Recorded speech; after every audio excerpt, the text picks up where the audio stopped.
on removing the roadblock of the state and replace the existing state with the democratic forms that I've talked about to create a self-governing society. Now, that leads to one very important point that I want to emphasise in this debate.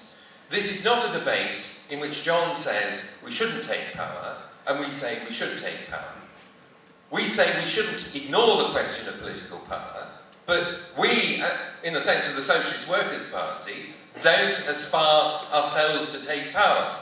We want to be part of a revolutionary process in which the mass of the population in Britain and other parts of the world become more and more self-confident and self-organised and themselves collectively take power by sweeping away the existing state and putting in their place those organs of self-government that that the masses have already been able to create in the process of struggle. Now, I should stop ranting so much because there's clearly a difference in style. You know, John has this much more mellow and relaxed style, and I'm in danger of becoming almost a caricature of a ranting Leninist. This, coincidentally, brings me to the question of the party, because John is hostile to the party as a political form, which he claims reproduces the hierarchical structure of state domination. Now, it's absolutely true that existing party systems are bound up with the capitalist state and integrated into its structures.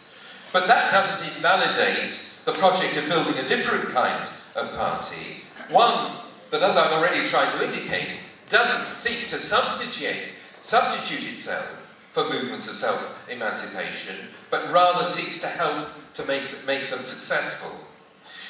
Now, and that brings me to the question of strategy. Now, you see, I think strategy is important. I think strategy is important because why is a party so important? Because there is a task of concentration, which is a necessary condition of any successful overthrow of capital. Capital involves the concentration of power in economic terms, but ultimately, in order to preserve itself, in the forms of the existing state and the existing system of states, the states all around the world, to be able effectively to confront and remove those concentrated forms of power, we need both self-organisation and concentration. We need the dispersal, the life, the dynamism of mass movements and different forms of self-organisation like the Soviets, the workers' councils that emerged in Russia in 1917. But we also need an effort of concentration. And what strategy is about, to me, is making self-conscious that process of concentration. But it doesn't seem to me that this has to be a top-down process in the way in which John suggests it has to be. Because the way in which, being strategic works is you develop a certain set of tasks that you think will help you achieve your ultimate goal. You then try to collect. You arrive at that conception through a definition of task, through a process of discussion. You then attempt to put that assessment of the situation and the set of tasks into practice, and you discover in practice whether or not it's worked out. And then you go back and reevaluate what you've done.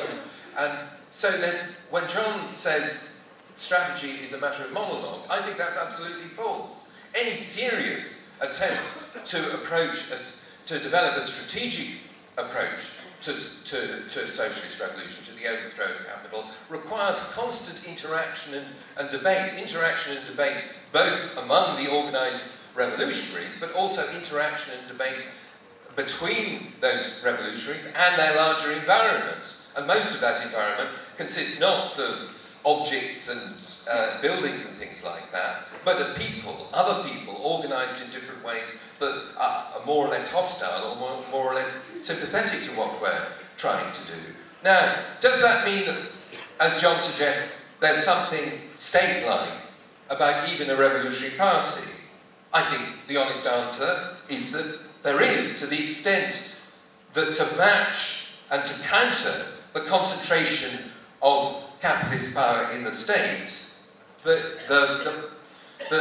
revolutionary party that we're attempting to construct has itself to have this degree of concentration and focus and concern about where to go next, what's the next move that we have to make to achieve the objective that will take us closer to getting rid of the existing system. But it's very important to re-emphasize what I've already said, which is that in our understanding of the revolutionary process and the revolutionary party, organisations that aspire to be revolutionary parties, and we should emphasise the element of aspiration and not be too arrogant, don't act alone. They act in a process of interaction that both occurs within the organisation itself, but involves all the other people who are involved in the movements and struggles that we're part of. And Antonio Negri put it very well when he said that revolution is the result of a dialectical process in which the spontaneous movement of the revolutionary masses and the organising and directing will of the centre converge, so that these two movements that come together to achieve an effective revolution. So I agree with John that we have to change the world through a process of self-emancipation. But the only way we can do this is by confronting and solving the question of political power.